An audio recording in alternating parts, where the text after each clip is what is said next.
Ladies and gentle gamers, welcome back to Be Determined. Today we're going to be going over kind of all the miscellaneous bestiaries, so Diana, Jerry, Spooky, that type of thing. And in another video, we'll do Dungeons and Kudra and fishing. So if you learned something, make sure to leave a like, subscribe, and let's jump into it. Alright, so first off, we're going to talk about the park. The park has 3 different mobs, which are the Pack Spirit, the Howling Spirit, and the Soul of the Alpha. So you're going to want to focus on maxing the Soul of the Alpha because it has very few, very specific spawns. So if you're walking into the cave from the explosion area here, then you can see there's one right here in front. There's one over here to the right. Then there's another one down over here by the pool right there. And another one back over here on the left side where the shaman is right here. So you want to mainly focus on those. You need 1,000 of them and 10,000 of the others. So you may end up maxing these first if you do it that way, but then you won't have to go back and just be solely waiting on these respawns. The other ones have quite a few respawn points and they respawn more frequently, so it's a lot easier to go back and max those out than to go back and max out Souls of the Alpha. Again, main strat with these, as usual, is going to be a mage weapon to kill. Of course, you will be spawning Svens as you're doing it though, so Svens do not take magic damage, so you may have to use a different item, but Flower of Truth is a pretty good option as well, and then killing with whatever your best melee weapon is on the actual Pack Master themselves. That is all for the park. Next up, there's the Spooky Festival. So there are 6 mobs with the regular Spooky Festival that will spawn at night while the Spooky Festival is going on. So the first 5 minutes of the festival, they'll spawn, then you wait 10 minutes, and then the next 10 minutes of the festival, they'll spawn, wait 10 more minutes, the next 10 minutes they'll spawn again, then you wait 10 minutes, and then there will be a 5-minute section where they'll spawn, and you'll need 750 kills of each of them. So there's the Crazy Witch, the Phantom Spirit, Scary Jerry, Trick or Treater, Wither Gourd, and the Wraith. And what I recommend using for these is the Candied Bat Person armor, just for extra candy chance, but more importantly, the Bat Pet, because the Bat Pet's third perk is dealing 50% damage to spooky enemies during the Spooky Festival. So you're going to be literally doing 150% damage total. So that helps out a ton. And as far as weapons, I recommend using Blasto Lanterns.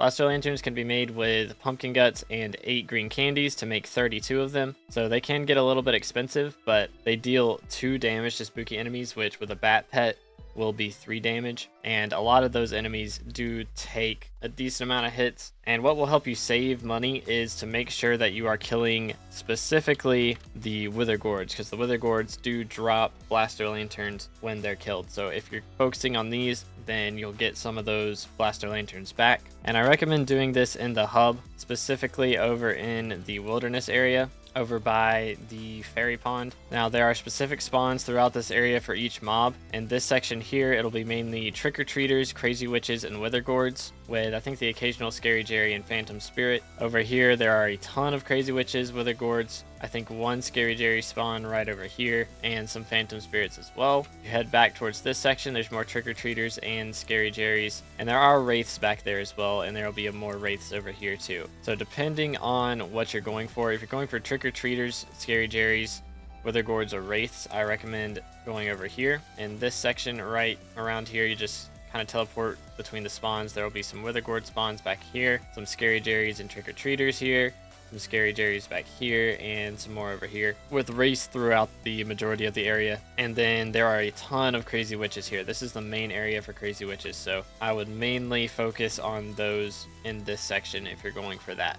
But there is one more spooky mob, the Headless Horseman. I highly recommend getting a party to grind this one out because each spawn is 32 purple candies, which is about 850,000 coins to spawn a single one. Believe it or not, that adds up. So definitely get a party to help you place so that the whole party will be getting bestiary.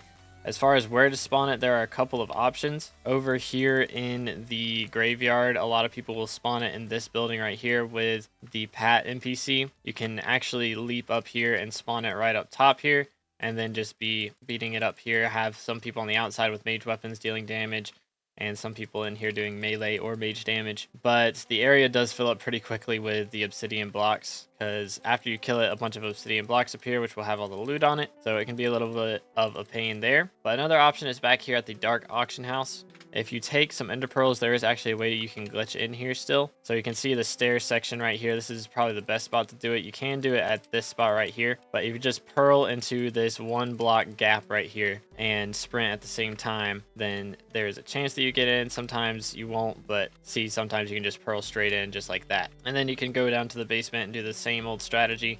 Just spawn it down here, beat it up. It cannot get out. It can't walk through this doorway, and you just kind of mage spam it is generally the best way to do it.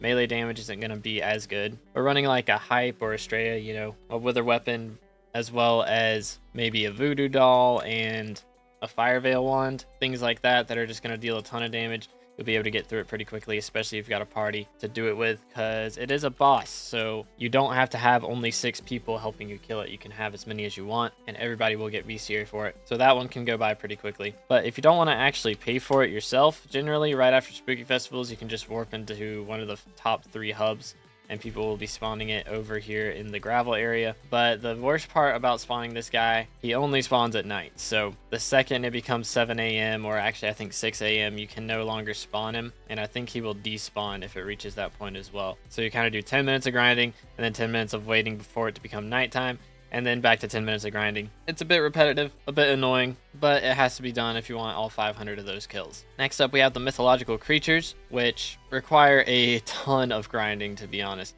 It's 3,000 lynxes, 3,000 minotaurs, 500 inquisitors, 1,000 hunters, 1,000 champions, and 3,000 constructs. So I highly recommend getting a party together to just help with Inquisitor Bestiary. And of course, you'll be dropping chimeras along the way if you have somewhat decent RNG at least. But if you get to the point where I'm at with only minus Inquisitors left, a decent strategy is to actually go into one of the top hubs, just like with Headless Horseman. Just anytime during the mythological event, generally there will be a decent amount of people just grinding it out, trying to spawn Inquisitors. And if you have Soupy, then you'll be able to get through it really, really quickly. If you don't, then again, just grinding with a party of 5 other people is probably going to be your best bet. You really want to find a private lobby, so you just right click on this compass here if you have a rank, press tab, see how many people are here. If you've got more than just yourself, then you warp to a new one, and then just keep doing that until you find one where it's you by yourself. And make sure not to warp your party in. If you warp your party in, then the lobby becomes open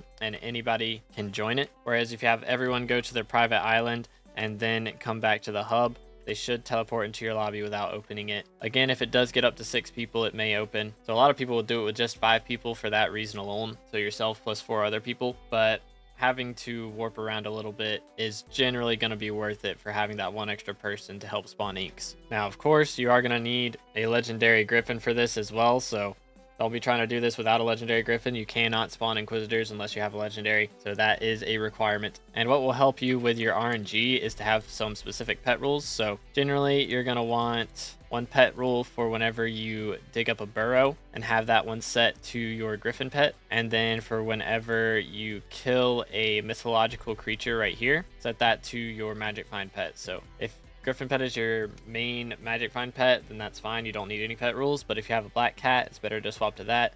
Or even better, if you have a G-Drag, it's better to swap to that. That just leaves Jerry's, which, I mean, Jerry's are pretty straightforward, I'll be honest. The main one you're probably going to struggle with is Golden Jerry's, since they're rarer. But the main strat, of course, is going to be just grinding out whatever you want during Jerry. You got to be gaining skill XP to spawn these guys, but they are only spawned while Jerry is mayor. However, their bestiary can actually be loot shared. So if you do this on a public island, say for example the Dwarven Mines, then you just find an area to mine at with other people nearby where you can see what they're spawning. And as you're mining, you wait and see if what they're spawning is something you need bestiary on. You go over, get 1 hit, and then come back. As long as you stay within 20 to 30 blocks, I believe, you will get bestiary. So you can actually loot share that, but you will not actually get any of the loot. You're just loot sharing the bestiary, not actually loot sharing the loot itself. But that is all for today's video. So let me know which one you guys would rather see next, the dungeon / Kudra or the fishing one, and I'll make sure to get on that before too long. But thank you so much for watching. Make sure to leave a like